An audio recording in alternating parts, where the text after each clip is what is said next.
Shalom, shalom, shalom, peuple de Dieu de Brazzaville, de Kinshasa, de l'Océanie, de l'Amérique, de l'Europe, partout où vous aurez l'occasion ou l'opportunité de suivre notre nouveau numéro de l'émission Il est temps. Il est temps, une émission conçue pour l'édification de l'Église corps de Christ et présentée par votre humble serviteur, le révérend Enoch Kalombo, le pasteur responsable de l'Église ACK Masengo au niveau de Brazzaville. L'église ou la communauté ACK, chapeautée par l'homme du retour à la parole, l'évêque Pascal Nkuna Sali à Pansa. Aujourd'hui, notre thème de ce jour, nous allons parler sur la délivrance de la pensée. Peuple de Dieu, d'abord, nous devons essayer de comprendre dès le début, la délivrance, c'est la prise de conscience. Donc la délivrance doit commencer par la prise de conscience. Or, aujourd'hui, beaucoup réduisent la délivrance. Nous pensons que lorsque quelqu'un tombe, il y a des cris, les démons sortent, automatiquement, c'est la meilleure ou la délivrance proprement dite. Or, il y a un risque là-dedans. Lorsque quelqu'un, les démons sortent, il doit aussi être préparé moralement au niveau de la pensée, au niveau de la prise de conscience, parce que le risque est que les démons peuvent sortir en conformité avec la parole du Seigneur. Ils peuvent aussi encore retourner. Et la Bible dit, il va vérifier si réellement la place où on les avait chassés, c'est toujours propre. Et lorsque la place n'est pas propre, il n'y a pas la connaissance, il n'y a pas la prise de conscience, quelqu'un peut retourner encore dans les erreurs passées, les démons vont encore chercher cet autre démon plus puissant que le premier. Et la situation de la personne deviendra pure qu'auparavant. Or, dans la logique de la prise de conscience, la délivrance doit d'abord commencer par la pensée. Quelqu'un doit d'abord connaître les problèmes réels de sa vie. C'est lui qui lui tourmente. Quelqu'un doit avoir la prise de conscience de savoir l'origine de son problème. Et en ce moment-là, nous parlerons réellement de la délivrance proprement dite. Or, le diable sait que lorsque quelqu'un, sa pensée est libre, il n'est plus un esclave. C'est pourquoi il vient avec des choses, des pensées négatives, des désirs de la chair pour nous détruire. C'est pour cela aujourd'hui, nous devons que ta pensée-là, que le diable a détenue, doit être délivrée au nom puissant de Jésus. Et voyons dans le livre de 2 Corinthiens chapitre 10 verset 5, tu verras que la Bible nous parle, nous devons renverser le renversement des pensées négatives, des mauvaises pensées, afin que la parole de Dieu puisse prendre la place à nous. Nous sommes dans le livre de Jean chapitre 16 verset 33, où la Bible nous parle que vous aurez les tribulations dans le monde, mais prenez courage parce que moi, j'ai vaincu le monde. Vous voyez, Dieu nous a déjà prévenu que dans la vie des chrétiens, il y aura des tribulations. Dans la vie des chrétiens, il y aura des problèmes. Dans la vie des chrétiens, il y aura des épreuves. Mais tu verras le diable venir dans ta pensée pour t'injecter. C'est comme si, lorsqu'un problème t'arrive, lorsque tu es en train de passer au moment dur des épreuves, c'est comme si tu n'as pas Dieu. Là, maintenant, tes pensées sont erronées. Or, un chrétien, sa pensée doit être basée sur la parole du Seigneur. Et la parole de Dieu, c'est le thermomètre. La parole de Dieu, c'est la constitution d'un chrétien. On ne peut pas vivre selon les durs des humains. On ne peut pas vivre selon les paroles des familles, des malédictions. Non, nous devons se référer toujours à la parole du Seigneur. Et tu verras maintenant, la Bible dit, nous aurons des tribulations. Et lorsque les tribulations maintenant viennent dans la vie d'une personne, tu verras qu'il prie, mais il est découragé, il est fatigué. C'est comme si dans sa pensée, il ne sait pas que la Bible nous parle des tribulations. Mais lorsque la Bible parle des tribulations, il dit, mais prenez courage, parce que moi j'ai vaincu le monde. Donc il y a l'assurance, malgré les tribulations, malgré les problèmes, notre Seigneur Jésus a vaincu déjà le monde. Si il a vaincu le monde, Paul dit, soyez mes imitateurs, comme moi je suis imitateur du Christ, et tu verras automatiquement, nous sommes aussi plus que vainqueurs. Or, on ne peut jamais parler de la victoire sans pourtant qu'il y ait les combats. Voilà au moins ce que le diable nous fait. Il vient dans notre pensée, il met les désirs de la chair. Or, lorsque quelqu'un vit selon la chair, il ne peut jamais être un enfant de Dieu.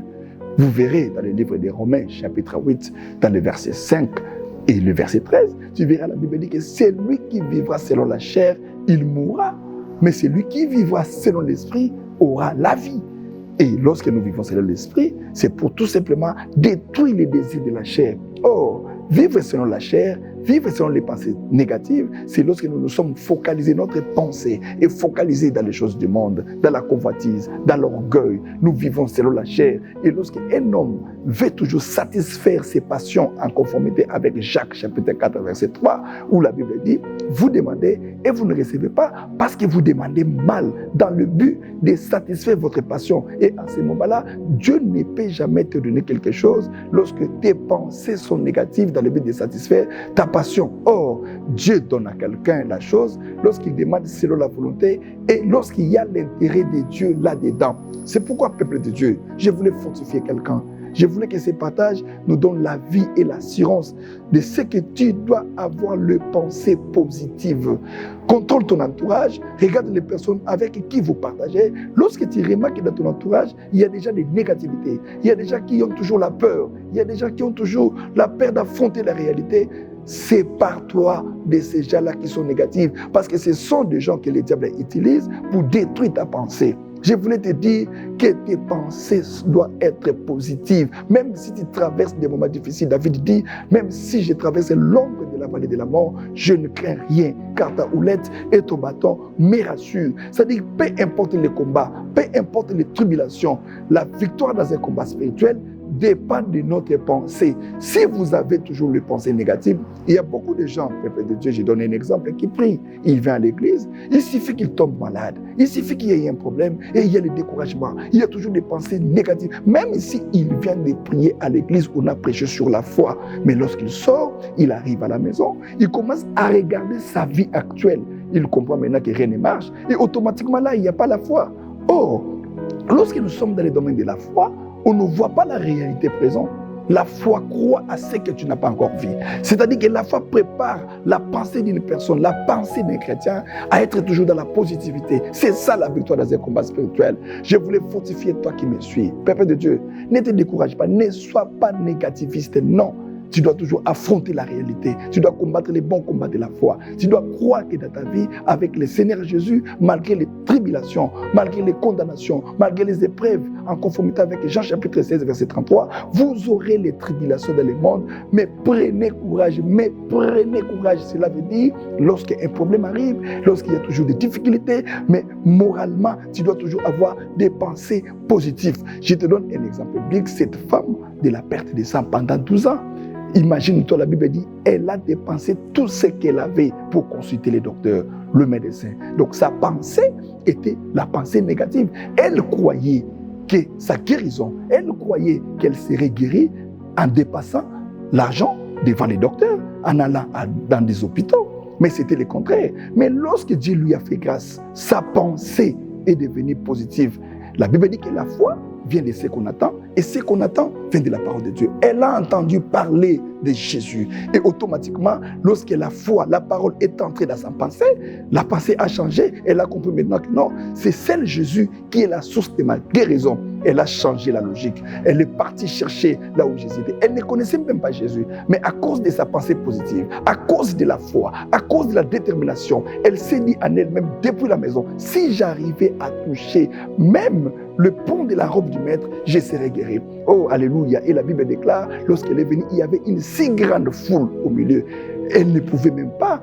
Elle était, selon la loi, interdit. Une femme qui coule le sang, qui a de perte de sang, qui a ces périodes ne peuvent jamais approcher, même dans l'église. Mais le jour-là, cette femme a brisé la loi. Pourquoi? À cause des pensées positives.